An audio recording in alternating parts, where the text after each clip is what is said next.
Suatu ketika istri saya bercerita selepas pergi dari sebuah tempat di negeri Cina. Tempat itu namanya Hainan. Dia bilang kalau orang-orang di wilayah Cina bagian selatan itu tidak mengerti dan tidak mau berbahasa Inggris.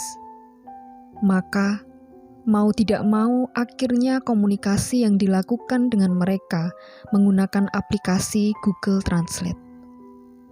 Bahkan, ketika mengecek sebuah makanan yang dikemas dengan keterangan berbahasa Mandarin itu, kita bisa memindai huruf-huruf itu dengan aplikasi translator itu. Seketika kita bisa mengetahui tulisan itu berbunyi apa dalam bahasa kita. Bahkan, dengan WhatsApp pun kita juga melakukan hal yang sama. Ketika kita berkomunikasi dengan teman berbahasa Spanyol, sementara kita berbahasa Indonesia. Pesan yang kita ketik dalam bahasa Indonesia langsung diterjemahkan dalam bahasa Spanyol.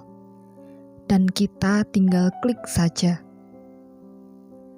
Saya agak takjub dengan kemajuan yang terjadi. Ya, translator dari berbagai bahasa ke beragam bahasa itu telah mengalami perkembangan dan semakin cerdas dari waktu ke waktu.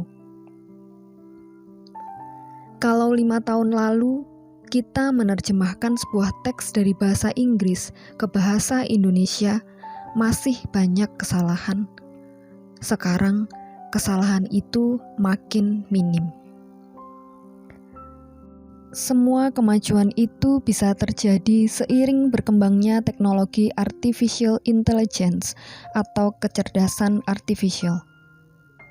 Dan teknologi penerjemahan ini mengingatkan kita pada kisah turunnya Roh Kudus pada para rasul.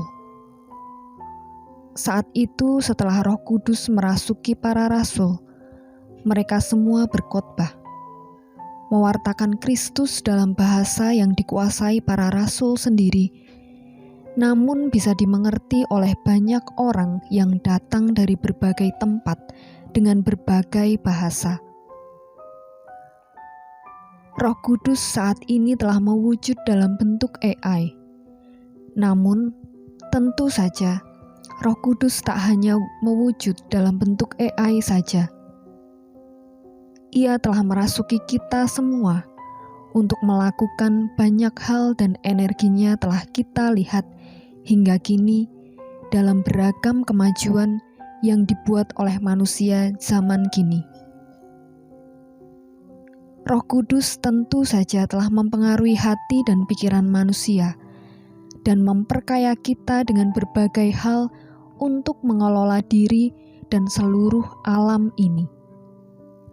Pertanyaannya, sadarkah kita? Bisa jadi kita tidak sadar dengan hal itu. Namun, saya yakin kalau kita telisik diri kita sendiri, kita akan menemukan dan merasai kehadirannya.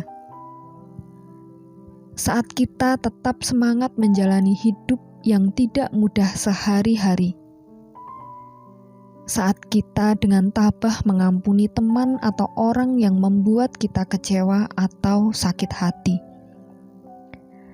Saat kita bisa dengan rela melayani orang lain.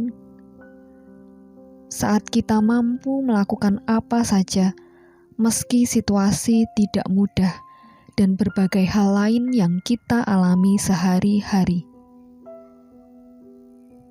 Itu tanda bahwa Roh Kudus telah meresapi kita dalam setiap aspek hidup kita. Tuhan tidak pernah berhenti, lelah, dan istirahat mendampingi, merasuki, menyemangati, mengaruniai kita dengan kreativitas, kecerdasan, kebijaksanaan, dan menjaga kita. Semoga Anda menyadarinya. Tuhan memberkati. Amin.